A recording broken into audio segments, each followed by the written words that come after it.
Hey, City Rev. Welcome back to the City Rev Life podcast. My name is Mandy, and this is Pastor Robey. Each week on the City Rev Life podcast, we feature conversations on what it means to live like Christ in a modern culture, how to navigate relationships and friendships, and how to equip you to make a difference in your cities. So before we get started on today's topic, which I am personally I'm stoked. very excited, but I feel like I say I'm excited for every single one. I feel like I'm particular. I am always excited, but I am particularly excited. I'm nerdy excited about this one. Yeah, that's a good way of saying it. It's a different type of excitement. Yeah. Before we get into our very nerdy but awesome conversation today, we want to remind you to please subscribe to our channel. This allows for every new episode from City Rev Life podcast to download instantly into your phone and ready to listen. So let's get started. Let's jump in. Today we're going to be continuing the conversation. If you've been following us along on our podcast, you'll know that we've had many conversations on what it means right now in the political atmosphere as we're in an election season, and what it means to be a Christian and navigate politics in this time. And but today's going to be interesting because we are looking at it through the lens of a book called The Screwtape Letters. Yeah, specifically looking at C.S. Lewis, one of the greatest thinkers of the 20th century, and what he said on Christians and how we engage politics. But there's a reason we picked C.S. Lewis. So tell them why we picked C.S. Lewis. Okay. So the reason is because I don't know if it's going around, but we did one of our staff members, she mentioned a quote on C.S. Lewis specifically about politics. Yes. That we were enthralled by, but we later quickly got very disappointed to find out that it's not an actual quote by C.S. Lewis. Yes. Not an actual quote found in Screwtape Letters. But nevertheless, it's made in the style of how Screwtape Letters is written. Yeah, and it's getting some traction. Like, it's been shared quite a bit around social media. It's like a meme now that's being shared around. And it's not necessarily a bad quote. It's just not... It's attributed to C.S. Lewis, and it's not actually his. Yeah. Which is a reminder that we should always kind of, before you share something, so easy to share something. You just click the little button, but we also want to do our homework on it. So why don't you just read a beginning of the quote so that they know maybe they've actually seen this on social media. Yeah. You want to just read the beginning of that? If they find it, they're already forewarned. All right. So I'll read the first maybe one or two sentences. It says, Dear Wormwood, be sure that the patient remains completely fixated on politics. Arguments, political gossip, and obsession on the faults of people they have never met serves as an excellent distraction from advancing in personal virtue, character, and the things the patient can control. And so it goes on. There's a couple more sentences after that, and it's signed by Uncle Screwtape. And this is just, it sounds correct because it sounds just like how C.S. Lewis would be writing in Screwtape. But it definitely, like you said, Robey, it serves as a reminder that we need to be filtering through what we're reading on the internet and see if it's actual truth. So just newsflash, and some of you, like, this might change your life. Not everything that's on the internet is correct. So just so you know, I don't want to crush anybody and your ideals, but not everything on the internet is correct. However, this is not really necessarily a bad quote. Understandable why someone would want to share it. And I think probably originally it was supposed to just be written in the style of C.S. Lewis. At some point, then someone added probably Screwtape Letters by C.S. Lewis, 1942. And so, which that's taking it too far because actually C.S. Lewis didn't write it. So it's probably just initially intended to be written in the same style. And, but it's not a bad quote. But then we got to thinking, what if we actually said, okay, if this is not from C.S. Lewis, what would C.S. Lewis actually say? Yeah. And then we just nerded out. And then we nerded out. And now the other City Rev nerds, we're kind of a church that's a little, I think we're nerdy kind of as a church. So I think you'll hopefully jump into this and enjoy this with us. So. Yep. So for those that are not familiar specifically with Screwtape, would you walk us through what Screwtape is? Yeah, it's really very creative and really, really rich and profound. Just very quickly, there's two characters. There is Screwtape and Wormwood. Screwtape, they are both demons. They are fictional demons. And it is a collection. Screwtape Letters is a collection of letters from Screwtape to Wormwood. Wormwood is his protege. He's training him to be a good demon. So it's like we've intercepted these letters, and you're getting it. The idea is to give you a window into how the enemy tries to trap us as Christians. So you have to read it backwards. So when you say, hey, this is a tactic I want you to do, in other words, that's something that the demons want to do to us, so it's something we should be warned of. Yeah. When he's talking about his patient, Wormwood has a patient. That's a Christian he's trying to trap. When he talks about the enemy, he's talking about God, because to the demons, God would be the enemy. So you have to read it backwards, and we'll walk through this as we read through these quotes. And his point is just to illuminate ways that we get trapped as Christians. Mm-hmm. Yeah, it's really good. So on our conversation on how Christians should navigate the political sphere, how specifically does Screwtape Letters, how does it comment on Christians and politics? Yeah, so we're going to jump. Again, there was a quote that went around that was supposedly about that, that is not out of Screwtape. But there is a chapter that is very interesting, chapter 7. We're going to be looking at 3 different quotes from there. So let's look at Screwtape Letters, chapter 7, and I want to read a section out of verse. That's not a verse; it's a page, page 32. So here's what it says. And remember, this is a letter from one demon to another. I had forgotten my promise to consider whether we should make the patient, meaning a Christian, an extreme patriot or an extreme pacifist. All extremes except extreme devotion to the enemy, remember he's talking about God, are to be encouraged. Not always, of course, but at this period. Some ages are lukewarm and complacent, and then it is our business to soothe them, meaning Christians, to soothe Christians yet faster asleep. Other ages, of which the present is one, are unbalanced and prone to faction, and it is our business to inflame them. So basic idea here is he is saying these are things the demons are going to, this demon Wormwood is being advised to do to a Christian to trap them. He wants to inflame this Christian into an extreme belief. And he says all extremes are basically dangerous to a Christian except an extreme devotion to God. So these secondary things he's trying to inflame. Specifically in this context, he's talking about the two issues of being a patriot or being a pacifist. Now, that is fascinating, I think, when you're thinking of the context of when the Screwtape Letters is written, because Screwtape Letters is written in 1942. Remember, Pearl Harbor was bombed in December 7th, 1941. So probably when Lewis is sending this to a publisher is about the time Pearl Harbor is getting bombed. And so you're right in the middle of World War II. And obviously Britain, which is the context of this, is in the midst of that. And so there's two perspectives. They're political perspectives. Yeah. One is pacifism. We should not, as Christians, get involved in the war. And the other is patriotism. We should sign up and give our lives for our country. And so those are, I mean, talk about intense and significant issues. We're talking about the Axis is trying to take over the world and trying to steal freedoms from all over the world, and whether or not the British should enlist for the army is significant. I'm just trying to say this is a big issue, very intense. As comparable to the intensity, or I would argue even more so, what's at stake than anything we're dealing with in modern times, or at least it's arguable.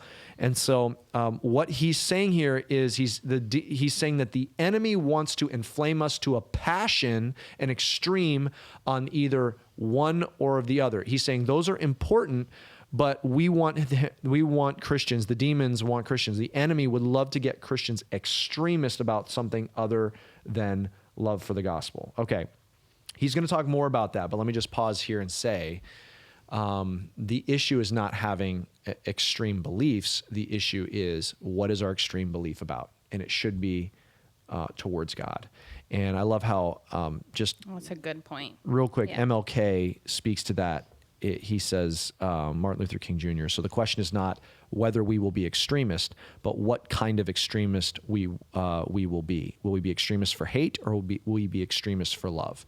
And he's going to go on to talk about, really, Lewis is going to go on to talk about pretty much any extremist other than extreme love for God ultimately leads to disaster for the Christian. So that's just where we're going to start.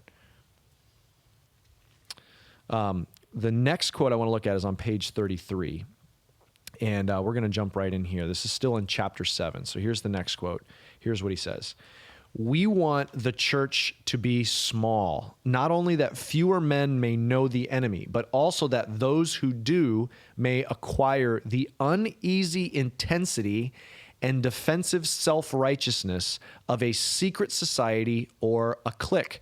The church herself is, of course, heavily defended, and we have never quite succeeded in giving her all the characteristics of a faction, but subordinate factions within her have often produced admirable results, from the parties of Paul and Apollos at Corinth down to the high and low parties in the Church of England.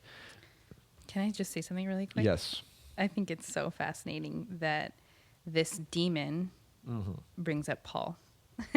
He brings up scripture. Yeah. And he does in many different times in the Screwtape Letters. Yeah. They know that I think we know that they know the Bible, and they're just ignoring how it ends. Yeah. So I think what he's pointing to in 1 Corinthians is what they had stirred up in Corinth. Part of the church was saying, no, we follow Paul, and we follow, Paul's thinking about Jesus, and then the other faction within that church was like, no, we're Apollos' people, and some were like, we're neither, we're Jesus' people, and there's this division, and Paul addresses that directly in the scripture. And here's what he says, 1 Corinthians 3:3-7, for you all are still of the flesh, for while there is jealousy and strife among you, you are not of the flesh and behaving only in a human way. For when one says, I follow Paul, and another says, I follow Apollos, are you not being merely human? What then is Apollos? What is Paul? Servants through whom you believed, as the Lord assigned to each. I planted, Apollos watered, and God gave the growth. So neither he who plants nor he who waters is anything, but only God who gives the growth. So there was this fight happening, where they no longer had the main thing as the main thing. They had these sub things that were dividing them, and they were fighting. And Lewis also cites a modern day discussion in the church, which is the high and low parties in the Church of England. So by high church, we're talking about very ritualistic, very liturgical, probably priests in robes with incense, maybe chants. Low church would be a more modern expression, taking modern styles and contextualizing it to the modern day. And it's funny, we still have those same kind of debates in our modern church, don't we? So when the last passage that you read, he talks about factions. Just for clarification, would that be considered something like a denomination or a style of worship, or what could we think of as factions? I think that's a great question. I think a faction is not necessarily an affiliation. Affiliations are not necessarily bad. You can have affiliations, and they're of like beliefs and things like that. It turns into a faction when there's a larger whole, and there's parts breaking off inside a larger whole that are then are antagonistic to each other rather than a unifying presence. So a denomination can end up being like a faction within the larger, or there can be like a spirit that's kind of a faction within the larger global Christian faith. There can be factions within denominations. And again, it's fine if it's an affiliation, but when it becomes antagonistic to each other, that's when it gets bad. There's factions within local churches. So you can have a group that is that is kind of divisively undermining the unity of the whole, and that's bad. So like take a small group, or maybe in some churches like a Sunday school class. It's not bad to be a part of a small group or Sunday school class, but if all of a sudden that small group decides that we are gonna, kind of be divisive because we want this and the church is not doing that, it can become like a faction. And so he defines here kind of why the enemy wants to get us into a faction. And he says factions are self-righteous. So he talks about the defensive self-righteousness of a secret society or a clique. So the enemy wants to get us into factions because that promotes self-righteousness. What do we mean by self-righteousness? Anything that I am justifying myself is self-righteousness. I am only justified, I'm only righteous because of the work of Jesus Christ in my life. There should be this deep down humility that runs down to the deep of core of my being. I am a being that needed to be saved by grace. I needed to be rescued. I don't look inside and kind of pat myself on the shoulder or kind of beat my chest as to look at all the right things I think and do, and that's why I'm in. I'm in because of Jesus, and that should be a pervasive humility in my life. Factions create a type of self-righteousness, because I've drawn a circle around my group for whatever the reason is, and I'm saying I'm in and we're in because of look at all the things we do or think or the way we think or our doctrine, and you're out. Yeah. So like, we talked about the high-low church. So it could be, imagine a church where there's a group that's like, we should only be singing hymns. And that's fine if they like hymns, but once they become divisive, and they're saying singing hymns is the only right way to go, and we're right because we know that we should be singing hymns, and then they're wrong because they're not. But it could easily be the other way. So it could be a group that's saying we should have, modern worship, and we're right because we've got contextualized modern worship, and you're wrong because you're stuck in tradition. Yeah. And so it's that self-righteousness that creeps in is what makes it a faction. The other thing he says is it makes us cliquish. So self-righteousness is fundamentally opposed to the gospel because I'm saved by grace. I need to be rescued. But cliquishness is fundamentally opposed to the mission of a Christian, because a clique says, we're in, you can't get in unless you're exactly like us. And we're not going to let anybody in. We're going to protect kind of the fence around our friend group or our faction. That's what a clique does. But what did Jesus do? He came down to heaven, from heaven to us who were on the outside to bring us on the inside. And then he told us, he said the parable of the good shepherd leaves the 99 to go get the one. The prodigal son story, the father is scanning the horizon, waiting for the son to come in. Cliquishness is fundamentally opposed to the way the gospel, the way the mission of the gospel is supposed to work. We're supposed to go get the lost and welcome them in. And so what he's saying here is he's applying this to politics. It's not just worship styles. His fundamental application here is the difference between whether you should be a pacifist or whether you should be a patriot, which was apparently a key discussion of the day. So he's saying within the Christian faith, the enemy wants to inflame us to extremes where I draw a circle around my political affiliation, which it's not bad to have an affiliation, but I draw a circle around my political affiliation and I say, I'm right, I'm in because of look at me, I think rightly politically. And if you don't think right like I do, you're on the outside. And it's not only self-righteous, but it's also can be cliquish. And so this is how he's applying it.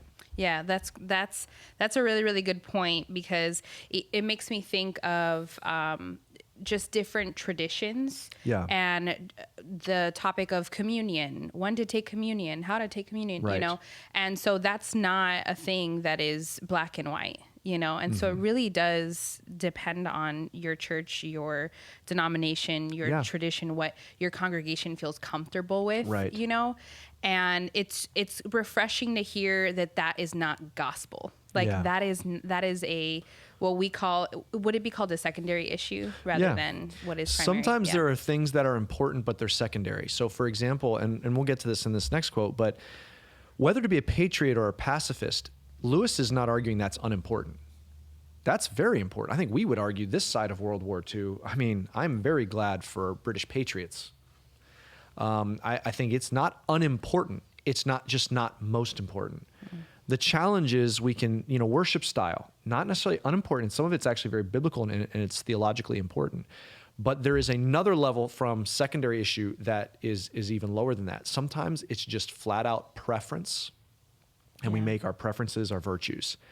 And we know that it only has weight if we can argue it's theological. But sometimes it's just our preference, And there are things in Scripture. I mean, the best way to be rigidly biblical is to not try to be more biblical than the Bible.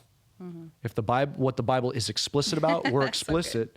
What the Bible is not explicit about, we're not explicit about. Yeah. And we have freedom. Yeah. So, all right. So I know that the next point we have coming up, I think is going to be a really, really helpful one because it goes into a little bit about politics are not the gospel. And so why don't you go ahead and read us the last passage? So I'm turning the page here. I'm in page 34, and let's read this last one. This is towards the end of chapter 7. He says, whichever he adopts, that means the Christian, whichever he adopts, pacifism or patriotism, your main task will be the same. This is the demon's task. Let him begin by treating the patriotism or the pacifism as part of his religion. Then let him, under the influence of partisan spirit, because he's in that faction, come to regard it as the most important part, then quietly and gradually nurse him on to the stage at which the religion becomes merely part of the cause, in which Christianity is valued chiefly because of the excellent arguments it can produce in favor of the British war effort or of pacifism. Ooh, this is a knockout punch. Yep. Here's what he's saying. He's saying, I don't really care if the Christian's patriotic or pacifist. I don't care about the issue. But here's what you do. You take it where that issue is an outflow of his faith, not necessarily bad, because our faith, there is outward things in our life. It's our politics should be formed by our faith. Okay, that's fine. Yeah. But then he says, slowly make it the most important part of his faith. And then once it becomes the most important part of his faith, then move and make his faith only valuable to him in how it furthers his politics. Yep. And then ultimately, his faith is reduced to how it makes arguments for that political perspective. It's a means to an end. Yeah. He's slowly lifting that issue as the central issue of his faith, and then it slowly reduces his faith to how does my faith give me argumentation for my politics? But politics has become the extreme. He's inflamed the extreme. He's placed himself in a partisan environment, in other words, within a faction that agrees with him. And so slowly the enemy is stirring up a secondary issue, still important, but a secondary issue, and it becomes the primary issue. And then the faith is only important as how it feeds his politics. Yeah. Oh my gosh, that's so good. So good. I mean, this part it really does. I feel like it's so fiery. It's such a good point because it's like we use our faith to determine our politics to the point where we use the faith to determine our politics, and our politics become the primary goal, right? Your political stance becomes the primary goal, and then it becomes that is your religion. Yes. That is your faith. Yes. So we use our faith to get to politics, and then politics becomes so weighty that it becomes our faith. Yes. So it almost feels like a warning. It's a great warning. And I'll just the quote continues this, and we'll end here. But he says, once you have made the world an end and faith a means, you have almost won your man. And it makes very little difference what kind of worldly end he is pursuing. In other words, he's saying that slowly, you're getting the Christian so consumed by the things of this world that he's forgetting that he's part of a greater reality. And we're a part of a kingdom that is not of this world. And so ultimately, there's just two scriptures, and I want to just, as we're coming to a close, two scriptures here that is a warning. First is later in 1 Corinthians 15, 3-4. Here's the thing, Christians, it's not that politics aren't important, it's just not most important. and getting that out of order and out of priority, and getting consumed with politics as if it's the greatest reality is very dangerous to our faith. And it's unbiblical. Here's what 1 Corinthians 15, 3-4 says. For I delivered to you as of first importance, this is Paul, what I also received, that Christ died for our sins in accordance with the Scriptures, that he was buried, that he was raised on the third day in accordance with the Scriptures. There is something biblically. We stand by everything the Bible says. One of the things the Bible says is there's something that is most important. It is the gospel. Do we care about what happens in our city? Do we care about what happens in our nation? Do we care what happens around our globe? Of course, but there is something that is of first importance. There is a mission and a kingdom that is not of this world that first and foremost we are a part of advancing. And what so often happens is we forget what really has the power to transform in this world. The Bible is very clear. What has the power to transform is not politics. It's the gospel.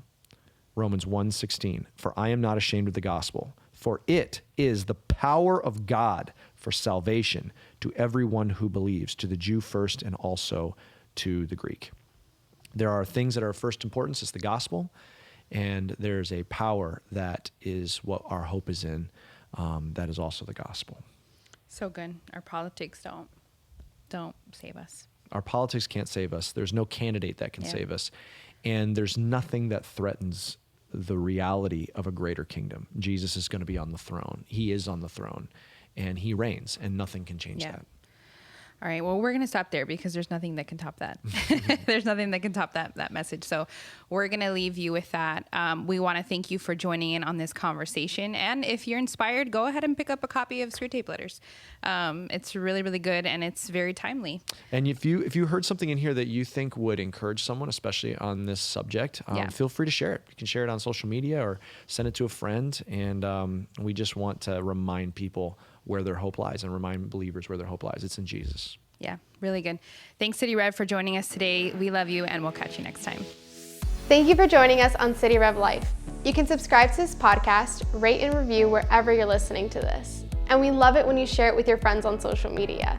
For more videos and content, go ahead and check us out at cityrev.org/podcast or download our City Rev Church app. Have a great day.